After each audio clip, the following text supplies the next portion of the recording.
Peoples party کے chairman Bilawal Bhutto Zardari نے وزیراعظم شہباز شریف سے دریائے سندھ سے نہریں نکالنے کا منصوبہ واپس لینے کا مطالبہ کر دیا ہے۔ گڑھی خدابخش میں سابق وزیراعظم ذوالفقار علی بھٹو کی برسی پر جلسے سے خطاب میں کہا کہ اگر عوام کہیں گے کہ کینالز نامنظور ہیں تو پیپلز پارٹی شہباز شریف کے ساتھ نہیں بلکہ عوام کے ساتھ کھڑی ہوگی۔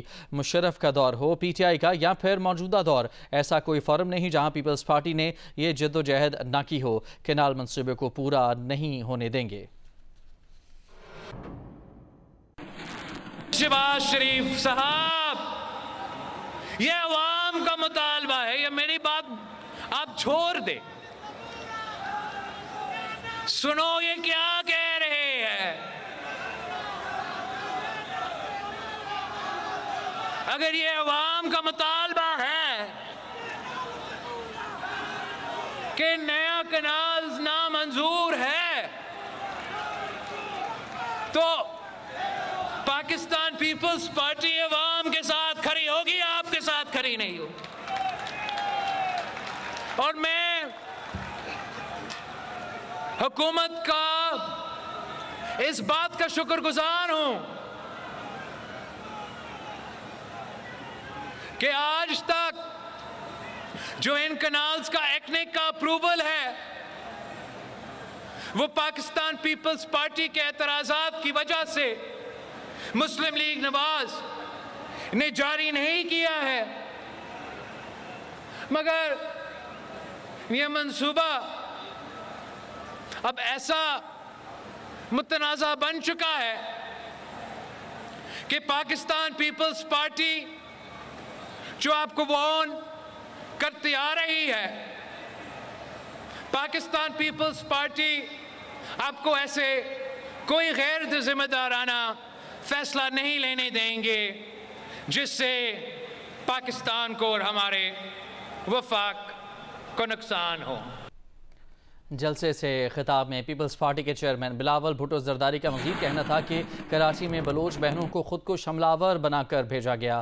انہوں نے کہا کہ حملہ آوروں نے مہمانوں کو نقصان پہنچایا، ہمیں درندوں کا مقابلہ کرنا ہوگا، دہشت گردوں کے مقابلے کے لیے اپنے اختلافات کو ایک طرف رکھنا ہوگا۔ کبھی خیبر پختونخوا میں مساجد میں خود کش حملے سے تو کہیں بلوچستان میں گولی چلا کر لوگوں کو شہید کیا جاتا ہے۔ پہلے بھی دہشت گردوں کو شکست دی ہے، آج بھی مل کر شکست دیں گے۔ دہشت گردی کی دوسری لہر اس وقت بلوچستان سے لے کے پختونخوا تک عروج پہ ہے۔ کبھی پختونخوا میں رمضان کے مہینے میں کسی مسجد میں خود کش دھماکہ سے لوگ شہید کیا جاتا ہے۔ بلوچستان میں غریب مظلوم مزدور کو گولی چلا کے شہید کیا جاتا ہے۔ کراچی میں ہمارے بلوچستان کے بہنوں کو خود کش بنا کر استعمال کرنے کی کوشش کرتے ہیں۔ پاکستان سے جنگ چھیڑ چکے ہیں، لیکن دہشت گردوں کا جواب دینے کی بات ہے، ایک ہو کے متحد ہو جاتے ہیں تو انشاءاللہ تعالی ہم ان کو عبرتناک شکست دلوائیں گے۔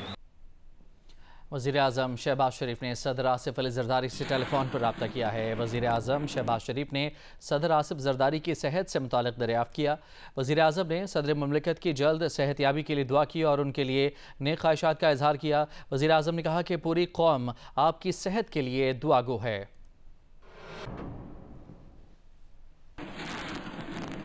Army chief general Syed Asim Munir کی زیر صدارت کور کمانڈرز کانفرنس میں ملک دشمن عناصر، دہشت گردوں اور ان کے سہولت کاروں کے خلاف فیصلہ کن کارروائی کا اعلان کیا گیا۔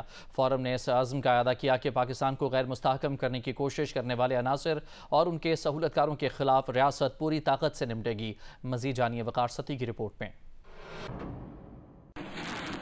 آرمی چیف سید عاصم منیر کی زیر صدارت کور کمانڈر کانفرنس میں بلوچستان میں امن و استحکام خراب کرنے کی کوششوں کو ناکام بنانے کے عزم کا اعادہ۔ شرکاء نے واضح کہا کہ بلوچستان میں انتشار پھیلانے والے ملکی اور غیر ملکی عناصر کا اصل چہرہ بے نقاب ہو چکا ہے اور ایسے عناصر کو کسی بھی قسم کی معافی نہیں دی جائے گی۔ فورم نے اس بات پر زور دیا کہ مذموم سیاسی مفادات رکھنے والے عناصر کو بلوچستان کے عوام کی غیر متزلزل حمایت سے مکمل طور پر ناکام کیا جائے گا۔ فورم نے دہشت گردی کو بلا تفریق جڑ سے ختم کرنے کے عزم کا اعادہ کرتے ہوئے کہا کہ ریاستی ادارے آئین کے دائرے میں رہ کر قانون کی مکمل عملداری یقینی بنائیں گے۔ اس حوالے سے نیشنل ایکشن پلان کے تیز اور مؤثر نفاذ پر زور دیا گیا اور ضلعی رابطہ کمیٹیوں کے آغاز کو سراہا گیا۔ اس موقع پر آرمی چیف نے دہشت گردوں کی مالی معاونت کو مکمل ختم کرنے کے لیے سخت قانونی اقدامات پر زور دیا اور کہا کہ پاک فوج حکومت اور قانون نافذ کرنے والے اداروں کو اس سلسلے میں مکمل تعاون فراہم کرے گی۔ ان کا کہنا تھا کہ غیر قانونی سرگرمیاں دہشت گردی کی مالی معاونت سے جڑی ہوئی ہیں، اس لیے ان کے خلاف سخت قانونی کارروائی ضروری ہے۔ کور کمانڈر کانفرنس میں بھارتی فوج کی لائن آف کنٹرول پر بلا اشتعال فائرنگ اور مقبوضہ جموں و کشمیر میں انسانی حقوق کی سنگین خلاف ورزیوں پر شدید تشویش کا اظہار کیا گیا۔ فورم نے عالمی سطح پر بھارت کے غیر قانونی اقدامات اور انسانی حقوق کی خلاف ورزیوں کو اجاگر کرنے کے لیے مستقل سفارتی کوششوں کی ضرورت پر بھی زور دیا۔ کور کمانڈر کانفرنس نے فلسطین کے عوام کے ساتھ مکمل یکجہتی کا اظہار کرتے ہوئے غزہ میں انسانی حقوق کی سنگین خلاف ورزیوں اور اسرائیلی جنگی جرائم کی شدید مذمت کی۔ کانفرنس کے اختتام پر آرمی چیف نے فیلڈ کمانڈرز کو ہدایت کی کہ وہ آپریشنل تیاریوں اور پیشہ ورانہ مہارت کے اعلیٰ ترین معیارات کو برقرار رکھیں۔ وقار ستی، جیو نیوز، اسلام آباد۔ نیپرا نے پیٹرولیم لیوی کے بدلے بجلی صارفین کو 3 ماہ تک ₹1.71 کا ریلیف دینے کی حکومتی درخواست پر سماعت مکمل کر لی ہے۔ دوران سماعت اس بات کا انکشاف کیا گیا کہ وزیر اعظم کے ₹7.41 کے بجلی ریلیف پیکج میں 3 ماہ تک سہ ماہی ایڈجسٹمنٹ کے ₹1.90 فی یونٹ اور ماہانہ فیول پرائس ایڈجسٹمنٹ کے ₹1.36 فی یونٹ شامل ہیں۔ چیئرمین نیپرا وسیم مختار کی زیر صدارت سماعت میں وفاقی حکومت نے پیٹرولیم لیوی کے بدلے 3 ماہ تک بجلی صارفین کو ریلیف دینے کی درخواست کی۔ اس مد میں صارفین کو 58 ارب روپے ریلیف کی تجویز ہے۔ اس ریلیف میں آئی پی پیز کے معاہدوں کی منسوخی سے ہونے والی 12 ارب روپے کی بچت بھی شامل ہے۔ حکام کے مطابق وزیر اعظم کا بجلی ریلیف ₹6 فی یونٹ ہے، جو کہ ٹیکسوں سمیت ₹7.41 فی یونٹ بن جائے گا۔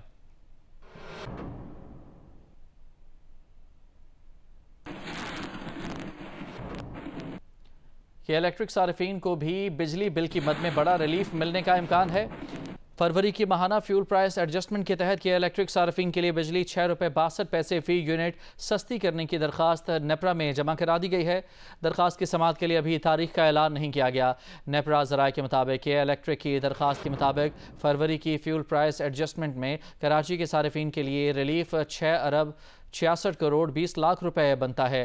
تاہم اس کا حتمی فیصلہ درخواست کی سماعت کے بعد ہوگا۔ اس سے قبل نیپرا نے جنوری کی فیول پرائس ایڈجسٹمنٹ کے تحت کہ الیکٹرک صارفین کے لیے بجلی ₹3.02 فی یونٹ سستی کی تھی۔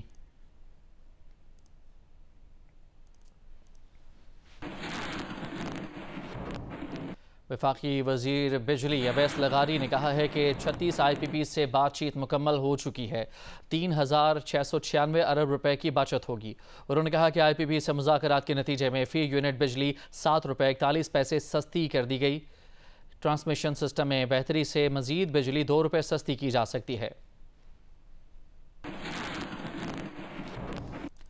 وزیر اعلیٰ خیبر پختونخوا نے ایک مرتبہ پھر احتجاج کی دھمکی دے دی ہے۔ کہا کہ اگر اس مہینے میں NFC میں طے شدہ چیزیں نہ ملیں تو خیبر پختونخوا کے عوام، پولیس، سرکاری افسران اور انتظامیہ سب کو لے کر نکلیں گے۔ کہا کہ اپیل کر رہے ہیں جس بات چیت پر آپ نے آمادگی ظاہر کی ہے اس پر عمل کریں۔ وزیر اعلیٰ نے کہا کہ کاٹلنگ واقعے پر حکومتی ارکان کے بیانات افسوسناک ہیں۔ NFC نہ دینا، 58-57 لاکھ آبادی آنے کے بعد اس صوبے کو، اس صوبے کے ساتھ اور اس صوبے کی اس عوام کے ساتھ جو ان کے ساتھ منسلک ہوئی ہے، مرج ہوئی ہے، ان کے ساتھ ایک بہت بڑی زیادتی ہے۔ میں نے اپریل کی ڈیڈ لائن دی تھی، میرے ساتھ انہوں نے ایگری کیا تھا کہ اپریل میں NFC بلائی جائے گی، ریوائز کیا جائے گا اور یہ ایجنڈا آئے گا۔ تو ایجنڈا ہمارا یہ قانونی ہے، میں بڑا واضح بتا رہا ہوں، اپریل مینز اپریل۔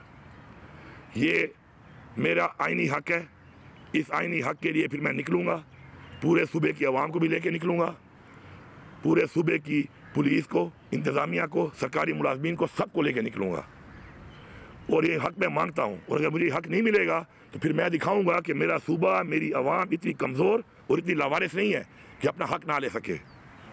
مجھے اس وقت AIP کا وہ پیسہ جو کہ فیڈرل گورنمنٹ دیتی ہے مرج ڈسٹرکٹ میں، ان حالات کے باوجود بھی پچھلے 11 مہینوں سے پیمنٹ نہیں ہو رہی۔ میں چلا رہا ہوں پھر بھی نظام کو الحمدللہ، لیکن یہ نہ دینا اس بات کا ثبوت ہے کہ ان کی اتنی سیریسنس ہے۔ اس حوالے سے جو نیٹ ٹائیڈل کا ہمارا وہ 2020 ارب ہے، وہ تو علیحدہ ہے ایجین قاضی والا، اس کی تو بات چلے گی۔ اس کے علاوہ جو ریگولر ہمیں آتا ہے اس پہ بھی 75 ارب روپیہ ہمیں نہیں دیا گیا۔ بانی پی ٹی آئی اور وزیر اعلیٰ خیبر پختونخوا کی ملاقات کی اندرونی کہانی سامنے آ گئی۔ ذرائع کے مطابق علی امین گنڈا پور نے بانی پی ٹی آئی کو صوبے میں تنظیم سازی سے متعلق شکایت کی۔ کہا کہ آپ کے کہنے پر عاطف خان اور شیر ارباب کو عہدوں سے ہٹایا گیا تھا، دوبارہ شامل کیا گیا ہے۔ بانی پی ٹی آئی نے کہا کہ اس معاملے پر متعلقہ قیادت سے پوچھوں گا۔ وزیر اعلیٰ نے 2 وزراء کی کارکردگی سے متعلق بانی پی ٹی آئی کو شکایت کی۔ بانی پی ٹی آئی نے علی امین کو وزراء کے خلاف کارروائی کا اختیار دے دیا۔ دونوں وزراء کو کابینہ سے ہٹائے جانے یا پھر قلمدان تبدیل کرنے کا امکان ہے۔ علی امین کی بابر سلیم سواتی اور اعظم سواتی کے تنازع پر بھی بات چیت۔ ذرائع کے مطابق بانی پی ٹی آئی نے علی امین کو معاملہ فہم و تفہیم سے حل کرنے کا کہا ہے۔ علی امین نے بانی پی ٹی آئی کو مختلف سطح پر جاری مذاکرات سے آگاہ کیا۔ اس دوران مرکزی سیکرٹری اطلاعات پی ٹی آئی شیخ وقاص اکرم نے جیو نیوز سے گفتگو کرتے ہوئے کہا کہ بانی پی ٹی آئی سے علی امین کی ملاقات سیاسی اور پارٹی امور سے متعلق تھی۔ ملاقات میں خیبر پختونخوا حکومت سے متعلق بھی گفتگو ہوئی۔ علی امین کو بانی پی ٹی آئی کی جانب سے اہم احکامات ملے ہیں۔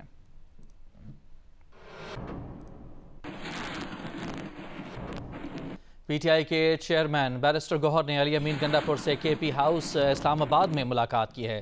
ملاقات میں بیرسٹر گوہر نے پارٹی ٹکٹس کی تقسیم سے متعلق علی امین کے بیان پر تشویش کا اظہار کیا اور مستقبل میں اس بارے میں خاموش رہنے کا مشورہ دیا۔ بیرسٹر گوہر نے امریکہ میں تیمور سلیم جھگڑا اور لندن میں اسد کیسر کو بھی فون کیا اور اختلافات کو پارٹی کے اندر رکھنے کا مشورہ دیا۔ بیرسٹر گوہر نے جیو نیوز سے گفتگو کرتے ہوئے کہا کہ انہوں نے علی امین گنڈا پور سے ان کے بیان سے متعلق بات کی ہے۔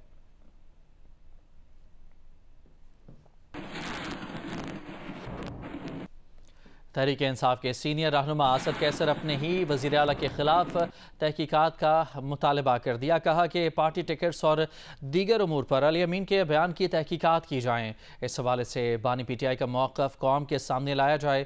ہم وزیر اعلیٰ علی امین گنڈا پور کے بیان کا جواب دینے کا حق رکھتے ہیں۔ وزیر اعلیٰ کو چاہیے کہ وہ اپنی تمام تر توانائیاں خیبر پختونخوا میں بہتر گورننس پر خرچ کریں۔ صوبے میں امن و امان کی بحالی، بانی پی ٹی آئی اور دیگر کی رہائی پر توجہ مرکوز رکھی جائے۔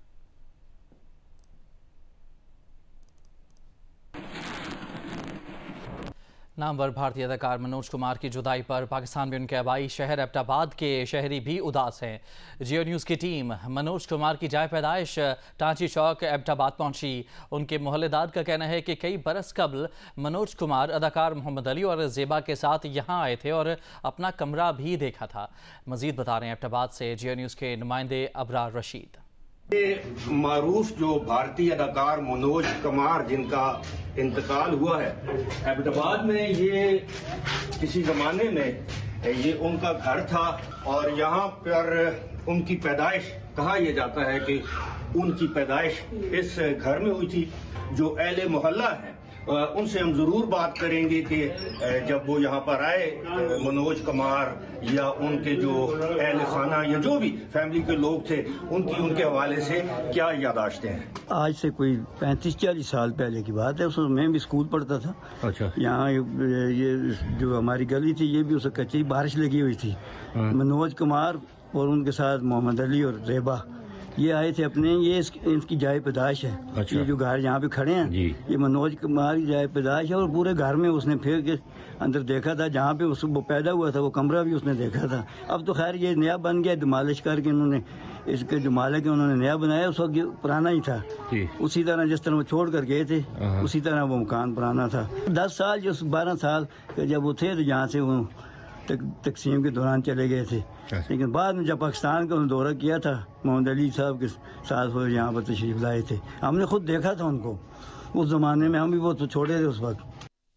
ڈیرہ اسماعیل خان کے گاؤں رمک میں ذاتی دشمنی پر گزشتہ روز قتل کی گئی 3 بہنوں کا پوسٹ مارٹم اب تک نہیں کیا جا سکا ہے۔ پولیس کا کہنا ہے کہ پوسٹ مارٹم کے لیے تحصیل اسپتال پروا میں رات سے اب تک کوئی ڈاکٹر میسر نہیں ہے۔ پولیس کے مطابق قتل کی گئی تینوں بہنوں کی میتیں تحصیل اسپتال پروا میں موجود ہیں۔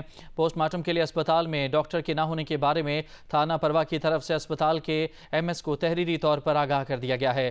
گزشتہ روز گاؤں رمک میں ذاتی دشمنی پر ملزمان نے 3 بہنوں کو گھر میں گھس کر فائرنگ کر کے قتل کر دیا تھا۔ مقدمے میں نامزد 3 ملزمان کی گرفتاری کے لیے چھاپے مارے جا رہے ہیں۔